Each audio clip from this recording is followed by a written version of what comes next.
ওরা কিসের মুসলমান, ওরা কিসের মুসলমান, ওরা কিসের মুসলমান, ওরা কিসের মুসলমান। নামাজ রোজা সব ছাড়িয়া দেখে সিডির গান। ওরা কন্যা কিসের মুসলমান, ওরা কিসের মুসলমান, ওরা কিসের মুসলমান, ওরা কিসের মুসলমান। নামাজেরই কইলে কথা দেখাই কত অজুহাত, মাথায় ব্যথা পায়ে ব্যথা দেখাই আরো গিরাবাত।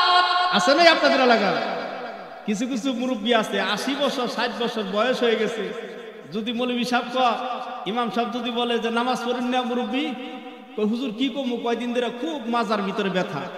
আছেন আপনাদের গ্রামে? নামাজেরই কইলে কথা দেখাই কত অজুহাত, মাথায় ব্যথা পায়ে ব্যথা দেখাই আরো গিরাবাত। রুকু সিজদা করলে নাকি মাজাই লাগে টান। ওরা কিসের মুসলমান, ওরা কিসের মুসলমান, ওরা কিসের মুসলমান, ওরা কিসের মুসলমান। ঠিক কিনা?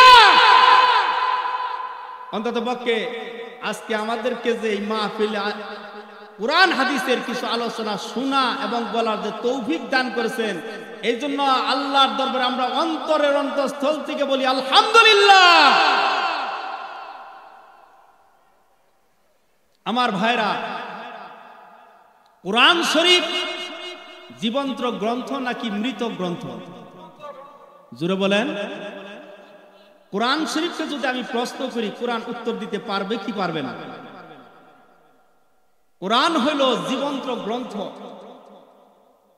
পৃথিবীতে লক্ষ লক্ষ কোরআনের হাফেজ আছে, যারা আউয়াল থেকে আখের পর্যন্ত দাঁড়ানো অবস্থায় কোরআনের আউয়াল থেকে আখের পর্যন্ত একবারে মুখস্থ বইলা শেষ করে দিতে পারে। যেরকম ঠিক কিনা? কোরআনে কারীম জীবন্ত গ্রন্থ। কোরআনে কারীমকে যদি আপনি প্রশ্ন করেন, কোরআনে কারীম নাজিল করেছেন কে? বলেন তো কে নাজিল করেছেন? জোরে বলেন কে নাজিল করেছেন? কোরআন শরীফ কার কিতাব? জোরে বলেন কার কিতাব? আল্লাহর কিতাব। এটা আসমানি কিতাব, এটা আল্লাহর পক্ষ থেকে আমাদের জন্য একটা রিসালাত, একটা চিঠি। আল্লাহ পাক আমাদেরকে বুঝানোর জন্য আল্লাহ পাক একটা চিঠি আমাদেরকে ওপেন করে দিয়েছে। এই চিঠিটা যারা পড়বে, তদ অনুযায়ী যারা আমল করবে এবং তদ অনুযায়ী যারা দ্বীনের দাওয়াত দিবে, আল্লাহ পাক বলেন এই দুই শ্রেণীর মানুষের জন্য আমার জান্নাতটা আমি বানাইছি। সুবহানাল্লাহ। কুরআনে কারীমকে যদি আপনি প্রশ্ন করেন, আপনি যদি প্রশ্ন করেন, কোরআনে কারীমকে যদি প্রশ্ন করেন, কোরআন তোমাকে কে নাজিল করেছেন, এই প্রশ্ন যদি আপনি করেন, কোরআনে কারীম আপনার সুন্দর করে আপনার প্রশ্নের জবাব দিয়ে দিবে। তানজিলাম মিম্মান খালাকাল আরদা ওয়াস সামাওয়াতিল উলা। আমাকে নাজিল করেছেন তিনি, যিনি ওই সূর্য আকাশ আর গোটা জমিনকে যিনি সৃষ্টি করেছেন, ওই আল্লাহ রাব্বুল আলামিন আমাকে নাজিল করেছেন। জোরে বলেন সুবহানাল্লাহ। এবার যদি কোরআনকে প্রশ্ন করেন, কোরআন তোমাকে আল্লাহ রাব্বুল আলামিন নাজিল করেছেন, বুঝলাম তোমাকে আল্লাহ রাব্বুল আলামিন নাজিল করেছেন, কিন্তু এই পৃথিবীতে আসার আগে তোমার বাড়ি কই ছিল, কই থেকে তুমি আসছো? এই প্রশ্ন যদি কোরআনকে করেন, কোরআন আপনার সুন্দর করে প্রশ্নের জবাব দিবে। কোরআন বলবে শোনো আমি কইছিলাম, বাল হুয়া কুরআনুম মাজিদুন ফি লাউহিম মাহফুজ। কোরআন শরীফ বলবে এই পৃথিবীতে আসার আগে লাউহে মাহফুজ নামে একটা জায়গা, যেটা হলো সংরক্ষিত জায়গা, ওই জায়গায় কেউ ঢুকতে পারে না। মাহফুজ নামে একটা জায়গা, সংরক্ষিত একটা এলাকা, ওই জায়গার ভিতরে একটা মাসহাবের ভিতরে আমি লিপিবদ্ধ ছিলাম, ওই জায়গা থেকে আমি দুনিয়াতে আসছি। জোরে বলেন সুবহানাল্লাহ। এবার যদি কোরআনকে আপনি প্রশ্ন করেন, বুঝলাম তোমাকে আল্লাহ পাক নাজিল করেছেন লাউহে মাহফুজ থেকে তুমি দুনিয়াতে আসছো। তোমাকে আমি প্রশ্ন করতে চাই, কোরআন এই পৃথিবীতে যখন তুমি আসছিলা তুমি কোন জায়গায় এসে ঠাঁই নিয়েছিলা? সাগরে আসছিলা না তুমি পাহাড়ের ভিতরে নাজিল হয়েছো? কার কাছে তুমি নাজিল হয়েছো? এই প্রশ্ন যদি কোরআনকে করেন, কোরআন আপনার প্রশ্নের জবাব সুন্দর করিয়া দিবেন। কোরআন ডাক দিয়ে বলেন, ওয়া আমিনু বিমা নুজ্জিলা আলা মুহাম্মাদ ওয়া হুয়াল হাক্কু মির রাব্বিহিম। ঈমান আনো সেই জিনিসের উপর যেটা আল্লাহর নবী মুহাম্মদ রাসূলুল্লাহ সাল্লাল্লাহু আলাইহি ওয়াসাল্লামের উপর নাজিল হয়েছে। জোরে বলেন সুবহানাল্লাহ। এবার যদি প্রশ্ন করেন কোরআন, বুঝলাম তুমি নবীজি মুহাম্মদ সাল্লাল্লাহু আলাইহি ওয়াসাল্লামের উপর নাজিল হয়েছো, কিন্তু যেই দিন তুমি এই পৃথিবীতে আসছিলা ওটা রাত ছিল না দিন ছিল? তুমি দিনে আসছো না রাত্রে আসছো? এই প্রশ্ন যদি কোরআনকে করেন, কোরআন জবাব দিতে পারবে কি পারবে না? আরো জোরে বলেন। কোরআনে কারীম ডাকতে বলেন, শুনো আমি কখন আসছি। কোরআনে কারীম সুন্দর করে জবাব দিবে, ইন্না আনজালনাহু ফি লাইলাতিল কদর। কোরআনে কারীম ডাকতে বলেন, আমি লাইলাতুল কদর রাত্রিতে, সম্মানিত একটা মহিমান্বিত রাত্রিতে আমি এই দুনিয়াতে আসছি। এখানে প্রশ্ন হইল, কোরআনে কারীম লাইলাতুল কদর রাত্রিতে লাউহে মাহফুজ থেকে বাইতুল ইজ্জাত নামক একটা স্থান প্রথম আসমানে একত্রে নাজিল হয়েছে। ওখান থেকে জিবরাইল আমিন যখন যা প্রয়োজন ওই কোরআনের আয়াত বা একটা সূরা নিয়ে মুহাম্মদ সাল্লাল্লাহু আলাইহি সাল্লামের কাছে আসছেন। জোরে বলেন সুবহানাল্লাহ। এবার যদি প্রশ্ন করেন কোরআন, বুঝলাম তুমি লাইলাতুল কদর রাত্রিতে নাজিল হয়েছো, কিন্তু এই পৃথিবীতে যখন আসছিলা ওই মাসের নামটা বলো দেখি, কোন মাসে তুমি নাজিল হয়েছো? আল্লাহু আকবার বলেন। তুমি কোন মাসে আসছো? কোরআনে কারীম আপনার প্রশ্নের জবাব সুন্দর করিয়া দিয়ে দিবে। কোরআনে কারীম ডাক দিয়ে বলে, শোনো আমি কোন মাসে আসি। শাহরু রমাদানাল্লাযী উনজিলা ফীহিল কুরআন। আল্লাহু আকবার। কোরআনে কারীম ডাক দিয়ে বলেন, শোনো আমি রমজানের পবিত্র মাহে রমজানে এই পৃথিবীতে আগমন করেছি। এবার যদি এই কোরআনকে আপনি প্রশ্ন করেন, বুঝলাম তোমার সব কথা আমরা বুঝতেছি, সব কথাই মানলাম, তুমি মাহে রমজানে নাজিল হয়েছে বুঝলাম, কিন্তু আরেকটা প্রশ্নের উত্তর দাও, এই পৃথিবীতে তোমার আসার উদ্দেশ্য কি? তুমি কেন আসছো? কি প্রয়োজনে তুমি আসছো? তোমার মিশনটা কি আসলে? এই প্রশ্ন যদি কোরআনকে করেন, কোরআন আপনার জবাব দিবে সুন্দর করে। কোরআনে কারীম ডাকতে বলে, কিতাবু আনজালনাহু ইলাইকা লিতুখরিজান নাসা মিনাজ যুলুমাতি ইলান নূর। আল্লাহু আকবার। কোরআনে কারীম ডাকতে বলেন, এই পৃথিবীতে আসছি গোটা মানুষ অন্ধকারের ভিতরে রয়েছে। গোটা সৃষ্টি জগতের মানুষকে আমি অন্ধকারের ভিতর থেকে আলোর দিকে ফিরিয়ে আনার জন্য কোরআনে কারীম আমি নাজিল হয়েছি। জোরে বলেন সুবহানাল্লাহ। অন্ধকার কি? অন্ধকার হলো পুঁজিবাদ, অন্ধকার হইল জাতীয়তাবাদ, অন্ধকার হইল মানুষের তৈরিকৃত যা আছে সবকিছু কি অন্ধকার। এই অন্ধকার থেকে মানুষকে আলোর দিকে ফিরিয়ে আনার জন্য এই পৃথিবীতে আমি আসছি। জোরে বলেন সুবহানাল্লাহ। এবার যদি প্রশ্ন করেন কোরআন, তোমার সব কথা আমরা মেনে নিলাম, সব কথা বুঝলাম, তোমাকে যদি আমরা মানি, তোমাকে মানিয়া যদি আমরা জীবন পরিচালনা করি আমাদের লাভটা হবে কি? লাভ ছাড়া তো দুনিয়াতে কেউ কাজ করে না, কথা ঠিক কি না? লাভ ছাড়া দুনিয়াতে কেউ কাজ করে না। তোমাকে যদি আমরা মানি তাহলে আমাদের লাভটা হবে কি? কথাটা আমাদের বুঝাই দাও। লাভ যদি হয় তোমাকে আমরা মানবো, তোমাকে মানবো। এবার কোরআনে কারীম ডাক দেয় বলে, শুনো আমাকে মানলে কি লাভ হবে। ফামান তাবিআ হুদায়া ফালা খাউফুন আলাইহিম ওয়ালা হুম ইয়াহজানুন। সুবহানাল্লাহ বলেন। আমাকে যদি তোমরা মেনে চলো, আমার আনুগত্য যদি করো, আমার কথা মতো যদি সমাজে, রাষ্ট্রে, সব জায়গায় যদি তোমরা আমাকে মেনে চলো, তোমাদের লাভ হবে কি শোনো, তোমাদের দুইটা লাভ হবে। একটা হইল তোমাদের কোনো ভয় থাকবে না। জোরে বলেন সুবহানাল্লাহ। কিসের ভয় থাকবে না? আমাকে যদি মানো, সমাজের ভিতরে চুরির ভয়, ছিনতাইয়ের ভয়, জিনার ভয়, কোনো ভয় থাকবে না।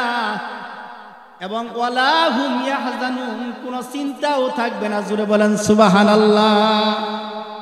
আমাকে যদি তোমরা মানো, রিজিকের ফয়সালার চিন্তা করতে হবে না। রিজিকের ফয়সালা তোমার আল্লাহ রাব্বুল আলামিন করে দিবে। জোরে বলেন সুবহানাল্লাহ। আমার ভাইরা, এই কোরআনে কারীম আমাদের দরকার আছে না নাই? কোরআনের কথা বললে আপনারা খুশি না বেজার? আমি কি গল্প বলতাছি নাকি কোরআন থেকে বলতাছি? কোরআন থেকে ওয়াজ শুনবেন নাকি?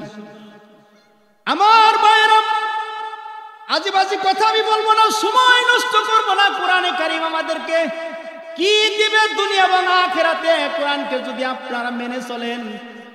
আজকে যে আমরা ইমাম, মসজিদে যখন বয়ান করি, যখন কোরআনের উপরে কোনো হক কথা বয়ান করি, তখন সেক্রেটারি, ক্যাশিয়ার খেয়ে ভাজা আছে না নাই? সভাপতি খেয়ে ভাজা, ইমাম পাল্টা লাগবে।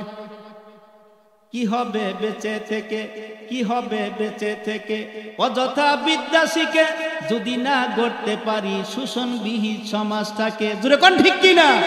কোন না? কি হবে বেঁচে থেকে, কি হবে বেঁচে থেকে, অযথা বিদ্যা শিখে যদি না গড়তে পারি শোষণবিহীন সমাজটাকে। কি হবে আলেম হয়ে ইমাম সেজে সমাজে পারো যদি সত্য কথা উচ্চ স্বরে না বলিতে, ঠিক কি না? কি হবে ইমাম হয়ে সমাজে আলেম হয়ে যদি পারো সত্য কথা উচ্চ স্বরে না বলিতে। চাকরি বই করো যদি ছেড়ে দাও ওই না গদি, ঠিক কি না? চাকরির বই করো যদি ছেড়ে দাও ওই না গদি। কি হবে ধোঁকা দিয়ে আল্লাহকে, কি হবে ধোঁকা দিয়ে আল্লাহকে, কি হবে বেঁচে থেকে অযথা বিদ্যা শিখে যদি না গড়তে পারি শোষণবিহীন সমাজটাকে, ঠিক কি না?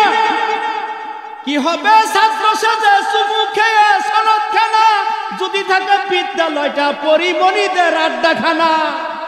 জোরে কর ঠিক কি না? কি হবে ছাত্র সেজে চুমু খেয়ে সনদ খানা যদি থাকে বিদ্যালয়টা পরিমণিদের আড্ডাখানা। এর চেয়ে মরাই ভালো, দেশ ছেড়ে যাওয়াই ভালো, ঠিক কিনা?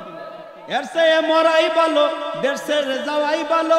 কি হবে বিবেকটাকে ধোঁকা দিয়ে, কি হবে বিবেকটাকে ধোঁকা দিয়ে, কি হবে বেঁচে থেকে অযথা বিদ্যা শিখে যদি না গড়তে পারো শোষণবিহীন সমাজটাকে, ঠিক কিনা?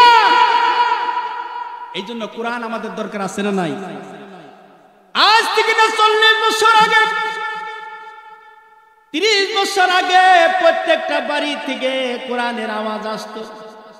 মা বোন যারা আছে সকালবেলা ফজর নামাজ পড়ে সুন্দর করে সূরা ইয়াসিন তেলাওয়াত করত, ঠিক কিনা?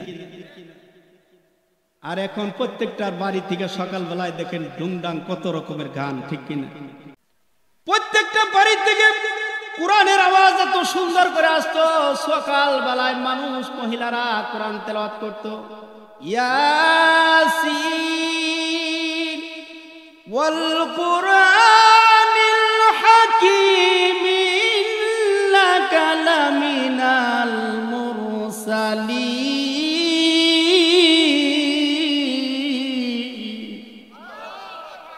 সকাল বেলায় মা বোনরা সূরা ইয়াসিন তেলাওয়াত করত। আর এখন কত রকমের আজে বাজে গান বাজনার ভিতরে আমরা পাগল হয়ে গেছি। বাইরে আমার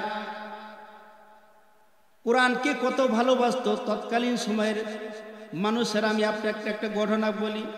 হযরত আব্দুল্লাহ ইবনে মুবারক রাহমাতুল্লাহ আলাইহি একজন জবরদস্ত মুহাদ্দিস ছিলেন। তারা বলে তিনি হজ করার জন্য গেছেন। হজের কাজ সম্পন্ন হওয়ার পরে যখন তিনি বাড়ির দিকে রওনা দিয়েছেন, কাবার চত্বরে দেখেন একজন বুড়ি মহিলা চাদর মুড়ো দিয়ে শুয়ে আছেন।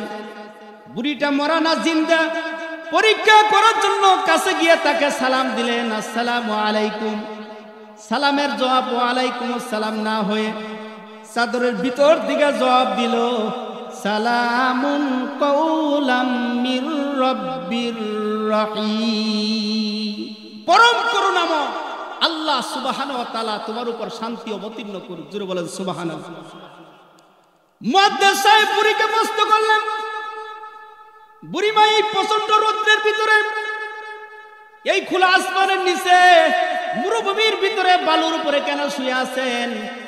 এই প্রশ্ন যখন করলেন, বুড়ি তখন কোরআনের একটা আয়াত দিয়ে মুয়াদ্দিসকে জবাব দিলেন, মাই ইউদুলিলিল্লাহু ফামা লাহু মিনহা। বুড়ি ডাকতে বলেন, আল্লাহ রাব্বুল আলামিন কোন মানুষকে যদি পদভ্রষ্ট করেন, দুনিয়ার কোন মানুষ তাকে হেদায়েত দিতে পারে না। এই কথা দ্বারা বুড়ি বোঝাতে চাইলেন, মুয়াদ্দিস সাহেব আমি হজ করার জন্য এসেছি, সাথী সঙ্গী যারা আসছিলেন আমার সঙ্গে সব আমাকে রাইখা চলে গেছে, আমি একা এখানে পড়ে আছি, রাস্তা চিনি না বিদায় মুসিবতে পড়ছি, এই জায়গায় বসে আছি। জোরে বলেন সুবহানাল্লাহ। এবার মুয়াদ্দিস সাহেব প্রশ্ন করলেন, বুড়িমা এই জায়গায় আপনি কতক্ষণ সময় ধরে শুয়ে আছেন? এই প্রশ্ন যখন বুড়িকে করলেন, বুড়ি তখন কোরআন শরীফ থেকে আরেকটা আয়াত তেলাওয়াত করলেন, সালাসা লায়ালিন সাবিয়া। তিন রাত ধরে এখানে শুয়ে আছি। জোরে বলেন সুবহানাল্লাহ। এবার মুয়াদ্দিস সাহেব বললেন, বুড়িমা 3 রাত ধরে যদি এই জায়গায় শুয়ে থাকেন, মা গো আপনি খাইছেন কি? খানার বন্দোবস্ত কে করেছে? এই প্রশ্ন যখন মুয়াদ্দিস সাহেব বুড়িকে করলেন, বুড়ি তখন কোরআন শরীফ থেকে আরেকটা আয়াত তেলাওয়াত করলেন, আল্লাযী হুয়া ইউতঈমুনি ওয়া ইয়াসকিন। আল্লাহু আকবার। বুড়ি ডাকতে বলেন, ওই আকাশ আর জমিনের একচ্ছত্র মালিক যিনি, ওই আল্লাহ রাব্বুল আলামিন আমাকে রিজিকের ফয়সালা করেছেন। জোরে বলেন সুবহানাল্লাহ। এবার মুয়াদ্দিস সাহেব প্রশ্ন করলেন, বুড়িমা 3 দিন যাবত এই জায়গার ভিতরে আপনি পড়ে আছেন, কি খাইছেন গো মা? খাইছেন? আমি তো দেখি নাই। আমার এই ব্যাগের ভিতরে কিছু খাবার আছে, মেহেরবানি করে আপনি এই খাবারগুলি খান। এই প্রশ্ন যখন করলেন, বুড়ি তখন কোরআন শরীফ থেকে আরেকটা আয়াত করে মুয়াদ্দিসের জবাব দিলেন। বুড়ি ডাক দিয়ে বললেন, সুম্মা আতিম্মুস সিয়ামা ইলাল লাইল। আল্লাহু আকবার। বুড়ি ডাক দিয়ে বলেন, মুয়াদ্দিস সাহেব আমি তো রোজা রাখছি, কাজে সন্ধ্যা সারা পর্যন্ত তো কিছু খাইতে পারবো না। জোরে বলেন সুবহানাল্লাহ। এবার মুয়াদ্দিস সাহেব ডাক দিয়ে বলেন, বুড়িমা এই মাসটা যেহেতু রমজান মুবারকের মাস না, এটা যেহেতু রমজানের মাস না, আপনি তো নফল রোজা রাখছেন, আপনি তো সফরে হাওলায় রয়েছেন, আপনি নফল রোজা যেহেতু রাখছেন, এই নফল রোজা ভাঙলে কোনো অসুবিধা নাই। আপনি কি খাইছেন না খাইছেন আমার এই খানাগুলি খান, নফল রোজা ভাঙলে কোনো অসুবিধা নাই। এই প্রশ্ন যখন মুয়াদ্দিস সাহেব বললেন, বুড়ি তখন কোরআন শরীফ থেকে আরেকটা আয়াত করে মুয়াদ্দিসের জবাব দিলেন। বুড়ি ডাক দিয়ে বলেন, ওয়া আনতা সুমু খায়রুল লাকুম ইন কুনতুম তা'লামুন। আল্লাহু আকবার। বুড়ি ডাক দিয়ে বলেন, মুয়াদ্দিস সাহেব তুমি কি কোরআন শরীফ পড়ো নাই? আল্লাহ পাক কোরআনে কি বলেছেন?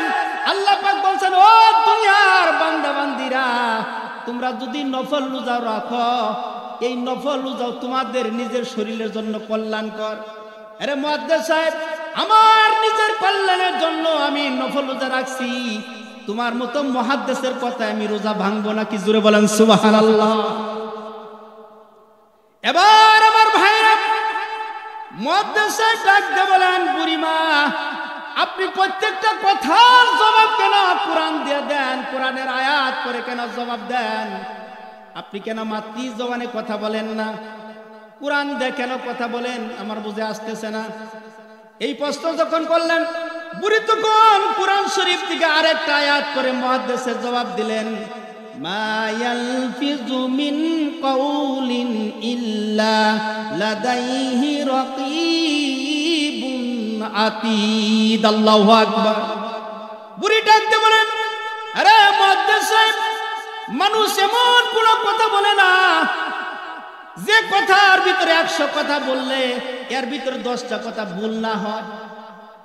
কথা ঠিক কিনা বেঠিক? আমরা যদি 100 কথা বলি এর ভিতরে 5টা 10টা ভুল হতে পারে। বুড়িমা ডাকতে বলেন, এই মুহাদ্দিস সাহেব, আমি যদি মাতৃ জবানে কথা বলি আমার কথার ভিতরে ভুল ভ্রান্তি হয়ে থাকে, ভুল ভ্রান্তি হয়ে যেতে আমি মাতৃ জবানে কথা বলি না, কারণ কুরআনের চাইতে সত্য কথা পৃথিবীর জমিনে আর কিচ্ছু নাই। জোরে বলেন সুবহানাল্লাহ। ওয়া মান আসদাকু মিনাল্লাহি কিলা। কুরআনের চাইতে সত্য কথা এই পৃথিবীতে আর কে হতে পারে? জোরে কোন ঠিক কিনা? বুড়ি ডাকতে বলেন, আল্লাহ হইতেছে সত্য, কুরআন সত্য, এই জন্য আমি মাতৃ জবানে কথা বলি না, আমি কুরআন দিয়ে কথা বলি। কারণ কুরআন দিয়ে কথা বলে ভুল তো হবেই না, বরং প্রত্যেকটা অক্ষরে অক্ষরে 10 করে নেকি আমার আল্লাহ পাক আমার আমলনামায় দিয়ে দিবে। আমার বন্ধুগণ, এবার মুহাদ্দিস সাহেব চিন্তা করলেন, এই বুড়ি তো মাতৃ জবানে কথা বলাইতে পারলাম না। আশ্চর্য ব্যাপার, সামান্য একটা বুড়ি, তিনি একটা বড় মুহাদ্দিস ছিলেন, তার আমলে খুব জবরদস্ত একজন আলেম ছিলেন। এই আলেমের কাছে, আলেম বুড়ির কাছে ফেল করে যাইতেছে। সামান্য একটা বুড়ি কুরআন দিয়ে কথা বলে, মাতৃ জবানে কথা বলাইতে পারতেছে না। যেই প্রশ্ন করে ওই প্রশ্নটাই কুরআনের একটা আয়াত দিয়ে উত্তর দিয়ে দেয়। মুহাদ্দিস সাহেব আশ্চর্য হয়ে গেলেন, কারণ তিনি তার এলাকায় জবরদস্ত একজন মুহাদ্দিস ছিলেন। উনি যখন তার এলাকায় ছেড়ে চলে গেল, তার সাথীরা বন্ধু বান্ধবরা তার সামনে কবিতা রচনা করেছে, ইদা সারা আব্দুল্লাহ মিম্মারু লাইলাতান সারা আনহা নূরুহা ওয়া জামালুহা। তার বন্ধুরা কবিতা রচনা করছে, আব্দুল্লাহ আমাদের এলাকা থেকে যখন চলে গেল মনে হয় আমাদের এলাকা থেকে নূর চলে গেল। সুবহানাল্লাহ পড়ে। এবং তারা বলল, ইজা যুকিরাল আখিয়ারু ফি বালদাতিন ফাহুম আনজুমুন ওয়া আনতা হিলালুহা। তারা বলতে লাগলো, আব্দুল্লাহ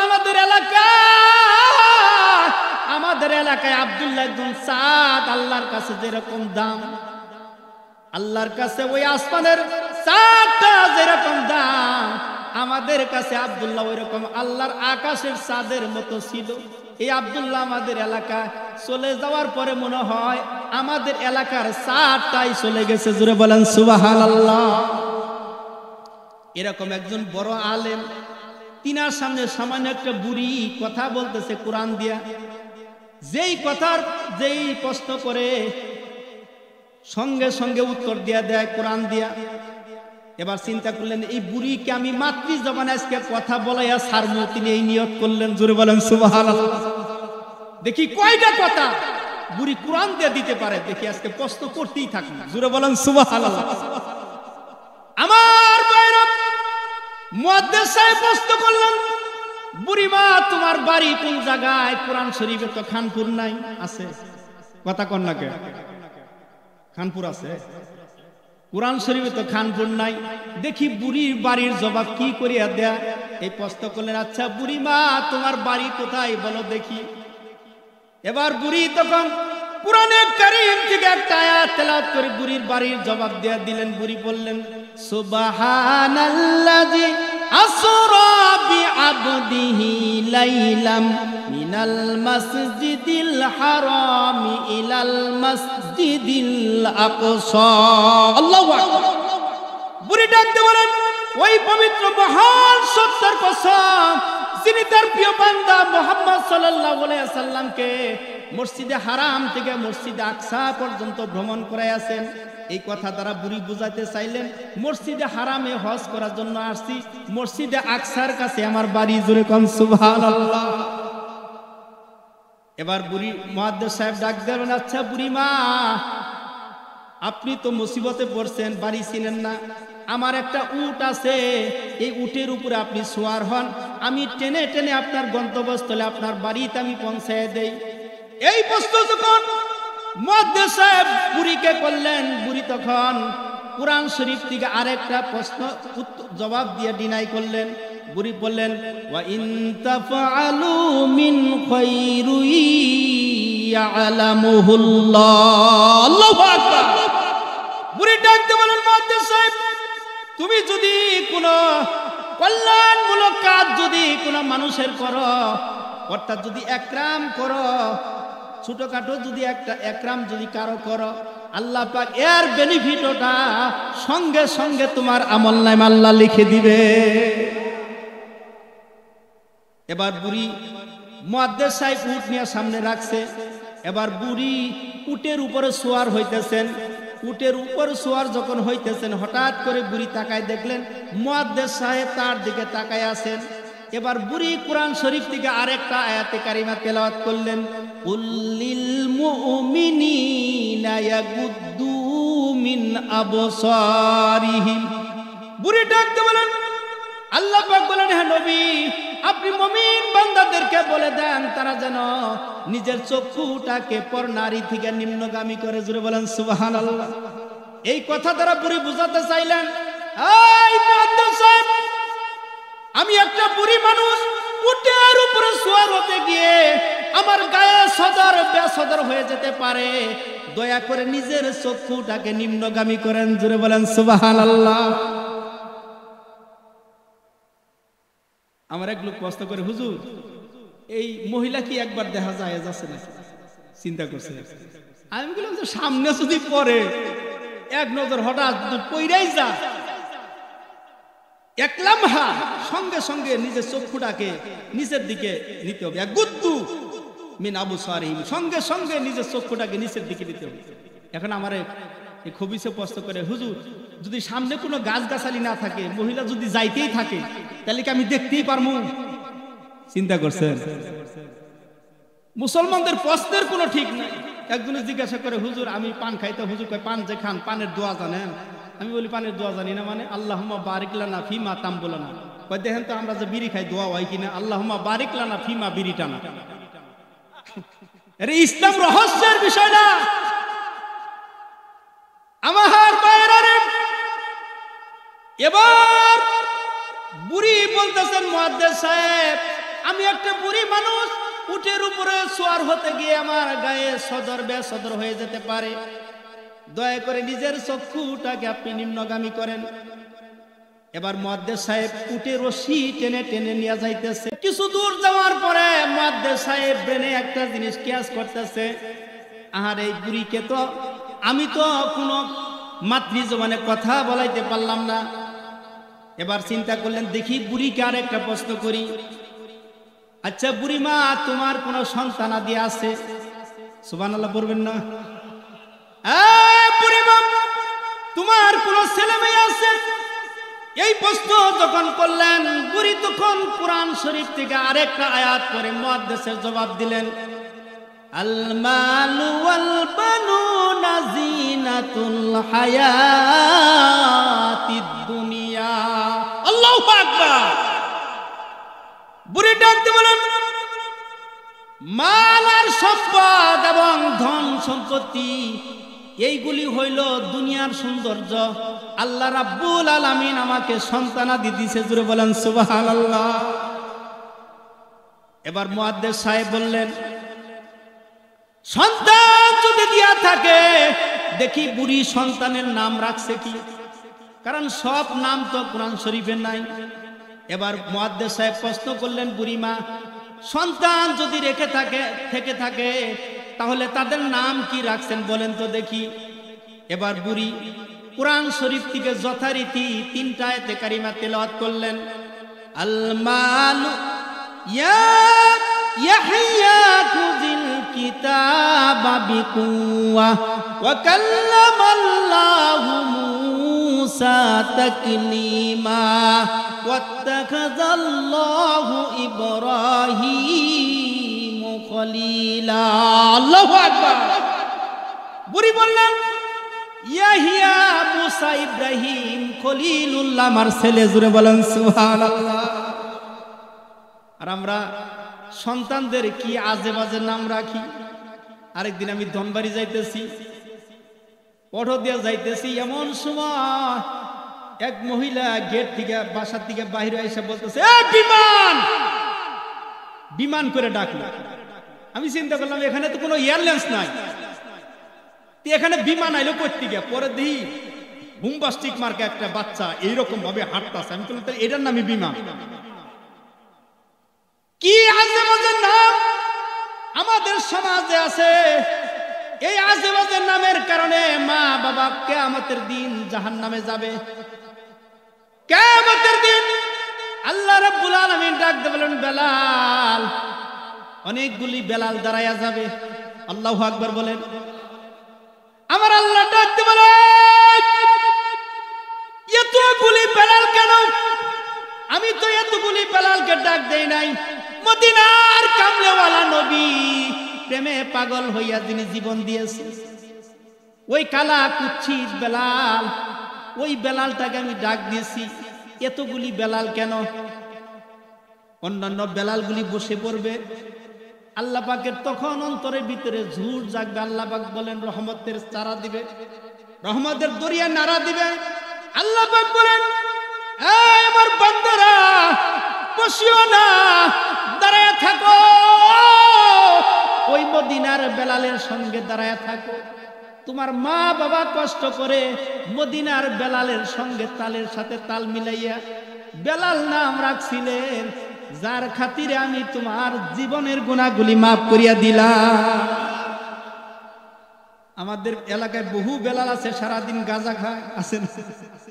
এত বেলাল দেখা যায় জীবনে এক ওয়াক্ত নামাজ পড়ে না। কত বেলাল দেখা যায় আর পিছনে আমিন ধরে থাকে, ঠিক কিনা? আমিন ধরা বোঝেন না? সারাদিন টাস নিয়ে থাকে। অথচ বাপ মা কত কষ্ট করে মদিনার বেলালের সঙ্গে মহাব্বত করে নাম রাখছিলেন, কথা ঠিক কিনা? আমার মায়েরা মুহাদ্দিস সাহেব আর কোনো কথা বললেন না। যে কোনো প্রশ্ন করে সব প্রশ্নের জবাব কোরআন দিয়ে উত্তর দিয়ে দেয়। আহারে কি বুড়ির পালায় আজকে পড়লাম, একটা কথাও মাত্র জবানে বলাইতে পারলাম না।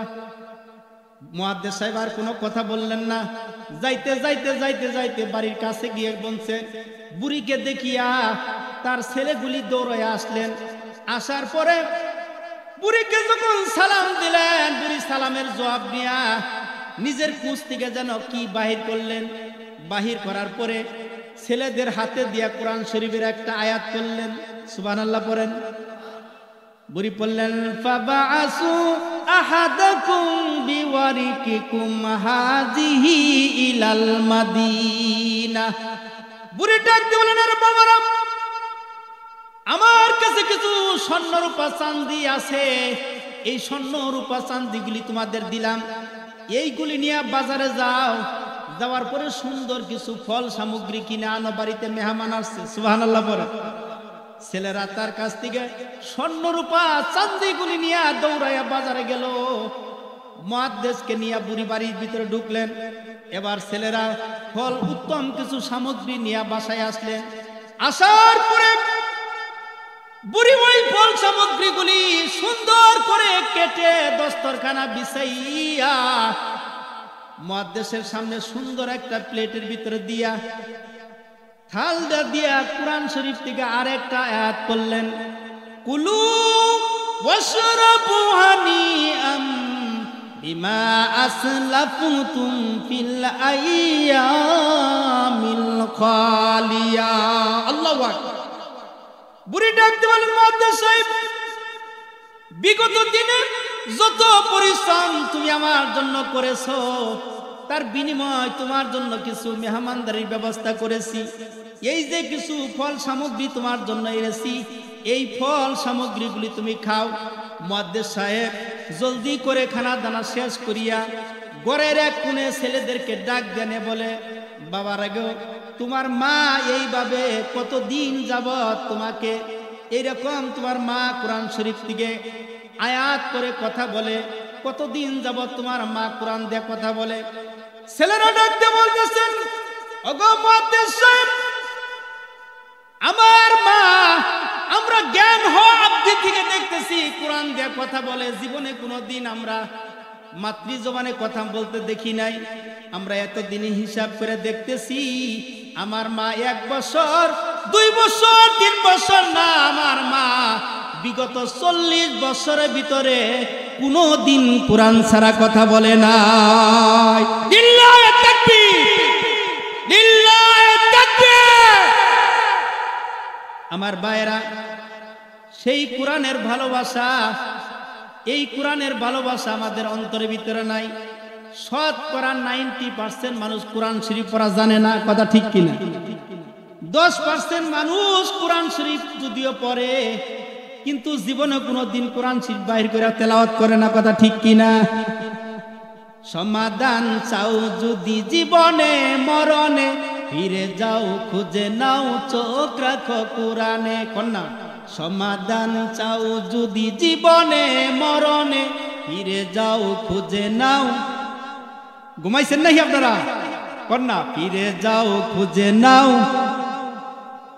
সমাধান চাও যদি জীবনে মরণে, ফিরে যাও খুঁজে নাও,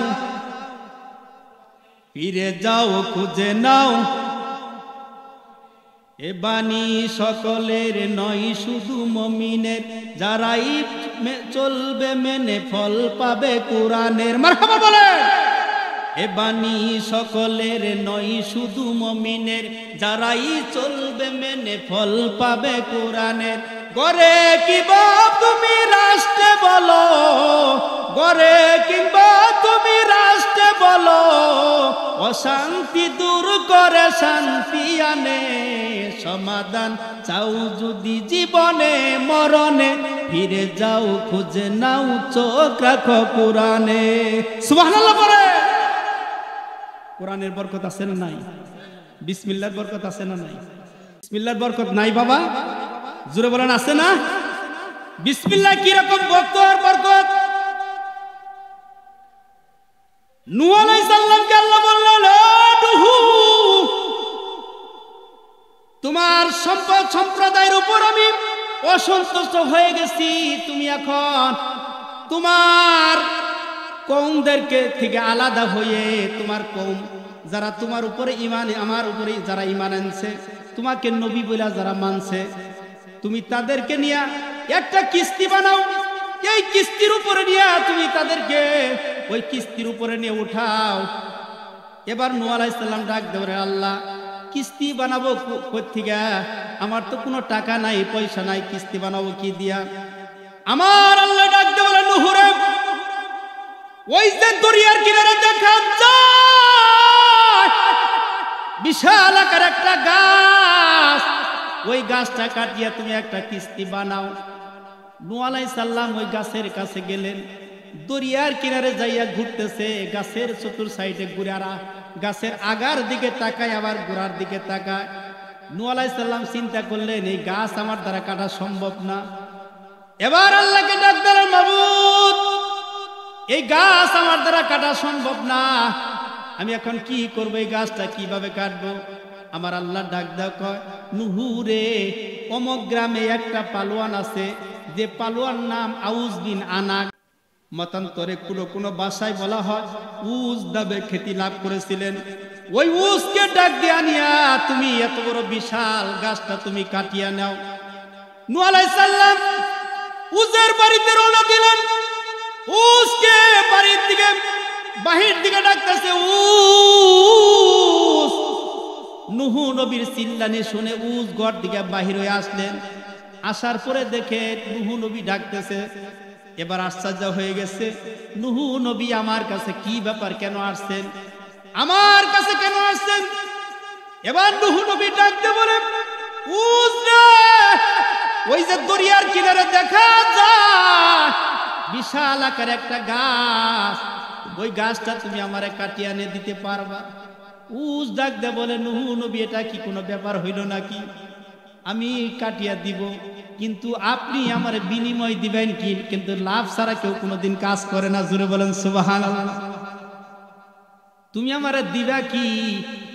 এবার নুহু নবী ডাক দে বলে, তুমি যদি ওই বিশাল আকারের গাছটা যদি তুমি আমাকে কাটিয়ে এনে দিতে পারো গো, আমি তোমারে কথা দিলাম, তোমারে এক বেলা পেট ভর্তি করে তোমারে খানা দিব। জোরে বলেন সুবহানাল্লাহ। এক বেলা পেট ভর্তি করে খানা দিব। এবার উস ডাক দে বলে, নুহু রে, আমি আগে সারা দিন কি খাই তোমার লিস্টটা বলি। তুমি কি আমার খাওয়ার লিস্ট সম্পর্কে কি জানা আছে তোমার? নুহু নবী ডাক দে কয়, না জানি না, তুমি কি কি খাও আমি জানি না। এবার উস ডাক দে বলে, নুহু নবী, আমি সকাল বেলার খানার কথাটা তোমারে বলি। আমি প্রত্যেক দিন সকাল বেলায় 12,000 রুটি নাস্তা করি। জোরে বলেন, এটা সুবহানাল্লাহ হইল। আর জোরে বলেন সুবহানাল্লাহ। কয় হাজার রুটি? 12,000 রুটি সকাল বেলায় নাস্তা করি। 12,000 রুটি সকাল বেলায় নাস্তা করি। এবার নুহু নবী ডাক দে কয়, উজ রে, তুমি আগে গাছটা কাটিয়ে নিয়ে দাও, তাহলে তারপরে তোমার খানার ব্যবস্থা করব। উজ আস্তে আস্তে করিয়া দরিয়ার কিনারে চলে গেল। দরিয়ার কিনারে যায়, গাছের কিনারায় চতুর সাইডে ঘুরতেছে। ঘোরার পরে একবার আগায় তাকায়, আবার গোড়ার দিকে তাকায়, তাকাইয়া ডান হাত দিয়া এরকম ভাবে পেছাইয়া দরিয়া গাছের মূল সহ তুলিয়া ফলাইছে। জুড়ে বলেন সুবহানাল্লাহ। গাছটা কাঁদে নিয়ে একবারে নুহু নবীর বাইর বাইতে ফলাই দিছে। আল্লাহু আকবার। নুহু নবী বিকট আওয়াজ পাইয়া ঘরের ভিতরে থেকে বাহিরে আসিয়া দেখে, আশ্চর্য ব্যাপার, এত বড় বিশাল একটা গাছ কি করে একটা মানুষ কাটিয়া তুলে আনতে পারে? এবার উস ডাক দে বলে, নুহু, গাছ কাটার আগে তোমার সঙ্গে কথা ছিল, তুমি আমাকে পেট ভর্তি কইরা তুমি আমাকে খানা দিবা। এবার তুমি জলদি কইরা খানা রেডি করো। নুহু নবী ডাক দে বলে, উস রে, তুমি আগে সুন্দর করিয়া গোসল দিয়া ওযু দিয়া তুমি আসো, তোমার জন্য আমি খানা রেডি করতেছি। এবার ও সুন্দর করে গোসল দিল, সুন্দর করে ওযু দিয়া খানার জন্য ওয়েট করতেছে। নুহু নবী ঘরের ভিতর থেকে মাত্র 3টা রুটি প্লেটের ভিতরে নিয়ে আসছে। আল্লাহু আকবার। আরো জোরে বলেন আল্লাহু আকবার। আরো জোরে বলেন আল্লাহু আকবার। কয়টা রুটি নিয়ে আসছে? 3টা রুটি প্লেটের ভিতরে নিয়ে আসছে। উজের সামনে 3টা রুটি যখন রাখছে, নুহু নবী 3টা রুটি যখন রাখছে, উজ খালি একবার রুটির দিকে তাকায়, আবার নুহু নবীর দিকে তাকায়। এবার নুহু নবীকে ডাক ধরে, নুহু রে, এটা না 3টা নামছেন, যেটা খাওয়ার আগেই পেটের ভিতরে আমার চলে গেছে, খাওয়ার আগেই তো আমার পেটের ভিতরে চলে গেছে, বেশি করে রুটি আনি। এবার নুহু নবী ডাক দে কয়, প্লেটের ভিতরে 3টা রুটি আনছি, তুমি 3টা রুটি খাও। 3টা রুটি খাওয়ার পরে তোমাকে আমি 4র্থ নাম্বার রুটি দিব। 4র্থ নাম্বার রুটি খাওয়ার পরে তোমাকে আমি 5ম নাম্বার রুটি দিব। 5ম নাম্বার রুটি খাওয়ার পরে তোমাকে আমি 6ষ্ঠ নাম্বার রুটি দিব। এইভাবে যত রুটি তুমি খাবা তোমাকে আমি রুটি দিব। কিন্তু উজরে, তুমি খাওয়ার আগে তুমি একটা মন্ত্র আমার পড়তে, একটা মন্ত্র পড়তে হবে। এই মন্ত্রটা শুধু একবার আমার সঙ্গে তেলাওয়াত করো। নুহু নবী পড়ায় দিলেন, বিসমিল্লাহির রহমানির রহিম।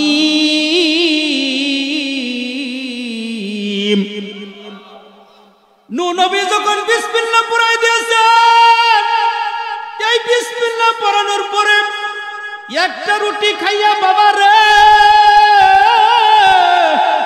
একটা রুটি খাইয়া আরেকটা রুটির অর্ধেক খাইছে। একটা রুটি খাইয়া আরেকটা রুটির অর্ধেক খাওয়ার পরে উস তখন ঢেল মাইরা নুহু নবীর সামনের দিকে প্লেটটা ঢেল মাইরা দিয়েছেন। এবার উস ডাকতে বলে, নুহু রে, যেখানে আমি সকালবেলায় 12,000 রুটি আমি নাস্তা করি, তুমি আমারে কি মন্ত্র পড়াইলা? একটা রুটি খাওয়ার পরে আরেকটা রুটির অর্ধেক খাইছি, বাকি রুটি আমার পক্ষে সম্ভব না। জোরে বলেন সুবহানাল্লাহ।